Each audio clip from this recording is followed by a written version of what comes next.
그러나 나는 이 점에서만은 진지했다. 자신과 비슷한 사람들이 물건처럼 이용되고 버려지거나 쓰레기처럼 그려지거나 침묵하거나 아예 안 나오거나 무가치하게 그려지는 책을 많이 읽으면 그 경험은 분명 우리에게 영향을 미친다.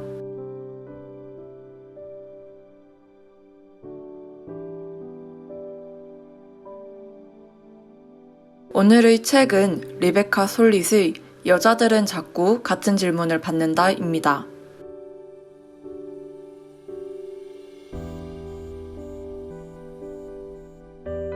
페미니즘 책을 검색해본 사람이라면 맨스플레인에 대해 지적한 책인 리베카 솔릿의 남자들은 자꾸 나를 가르치려 든다를 한 번쯤 보셨을 것 같습니다. 앞이 책이 맨스플레인에 대한 지적이었다면 오늘 가져온 책은 여성의 침묵과 여성에 대한 폭력을 주제로 한 책입니다. 이 책은 크게 2부로 나누어져 있습니다. 1부인 침묵이 깨어지다는 침묵의 짧은 역사, 봉기의 해, 남자들 페미니즘에 합류하다, 7명의 죽음, 그 후 1년, 최근 강간농담이 짧고 흐뭇한 역사로 이루어져 있습니다. 1부에서는 그동안 이어져 온 침묵의 역사와 침묵이 사회에 미치는 영향과 함께 2014년을 기준으로 침묵이 깨어지기 시작한 이야기가 담겨 있습니다. 저자는 침묵은 곧 죽음이며 여성은 침묵의 바다라고 묘사합니다. 그리고 남성은 그 바다 위의 섬이라고 말하며 남성의 침묵과 그 방식에 대해서도 언급합니다. 여기서 여성과 남성의 침묵하는 방식의 차이가 있다면 여성은 다른 목소리 혹은 폭력과 억압 등에 의해 침묵하게 되는 반면 남성은 다른 남성 혹은 스스로에 의해 침묵하게 된다는 점입니다. 이러한 침묵을 깨트리고 흘러나오는 목소리들은 인간으로서의 존엄을 위해 지켜져야 하는 것들 중 하나입니다.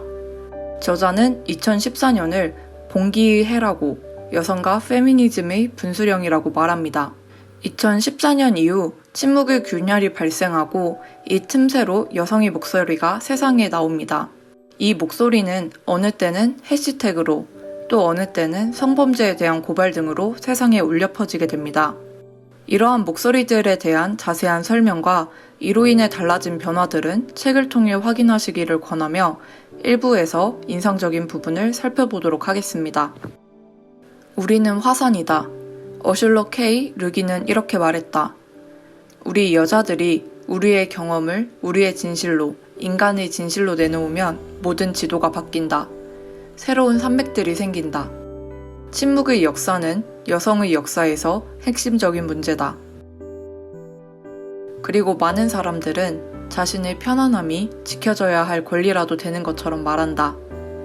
그 편안함이 남들의 고통과 침묵 위에 세워졌을 때조차, 아니 그럴 때일수록 더욱더 말할 권리, 신용을 얻는 것, 경청되는 것이 일종의 부라면 지금 그 부는 재분배되고 있다.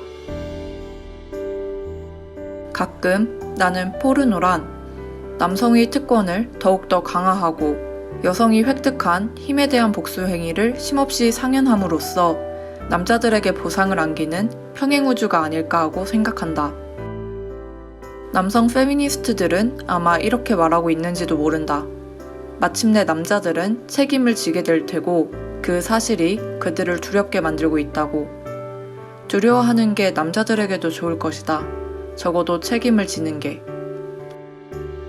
이부인 이야기를 깨트리다는 500만 년 된 교회에서 탈출하기, 비둘기들이 다 날아가 버린 비둘기 집, 여자가 읽지 말아야 할 책 80권, 남자들은 자꾸 내게 롤리타를 가르치려 든다. 사라진 범인, 거대한 여자로 구성되어 있습니다. 이부는 리베카 솔릿 혹은 다른 여성들이 일상생활에서 접했던 이야기들을 소재로 이어집니다. 원시시대부터 여성은 집에만 있었고 남성은 밖에서 사냥을 하여 가족들을 먹여 살렸다는 잘못된 믿음의 오류를 정정하기도 하고 에스콰이어라는 잡지의 남자가 읽어야 할 최고의 책 80권이라는 추천 도서 목록에 대해 지적하기도 합니다. 2부에 대한 이야기는 이쯤에서 마치고 2부에서 인상적인 부분을 보도록 하겠습니다. 우리는 여자가 수동적이고 의존적인 태도로 집에 머물면서 남자를 기다리는 이야기는 그만 말해야 한다. 여자는 하는 일 없이 기다리지 않았다. 여자는 바빴다. 지금도 바쁘다. 범주는 가정들의 집합이다. 이 아포리즘은 우리가 품은 가정들이 가끔은 틀리다는 사실을, 특수한 것이 늘 일반적인 것에 들어맞지는 않는다는 사실을 일깨운다. 그러나 그것이 얼룩말이라고 해서 보통은 말이라는 패턴이 훼손되는 것은 또 아니다. 그러나 나는 이 점에서만은 진지했다. 자신과 비슷한 사람들이 물건처럼 이용되고 버려지거나 쓰레기처럼 그려지거나 침묵하거나 아예 안 나오거나 무가치하게 그려지는 책을 많이 읽으면 그 경험은 분명 우리에게 영향을 미친다. 우리는 누구나 언어 탐정이다. 관심을 충분히 쏟는다면 우리는 어떤 진술이 드러낼 의도가 없었던 숨은 뜻까지 알아낼 수 있고, 어떤 이야기가 우리에게 거짓말을 할 때는 그 사실까지 알아차릴 수 있다. 얼마나 많은 이야기가 그러는지 모른다. 이 책은 강요되어 온 침묵과 경고하던 이야기들로 이루어진 단단한 댐에 대한 고찰과 그 댐에 균열을 내는 법 등에 대해 이야기합니다. 이 책을 통해 많은 사람들이 스스로의 목소리를 찾고 세상에 자신의 이야기를 전달할 때 외면받지 않고 그동안 무시당하던 것들을 보고 들을 수 있기를 바랍니다. 여자들은 자꾸 같은 질문을 받는다 였습니다.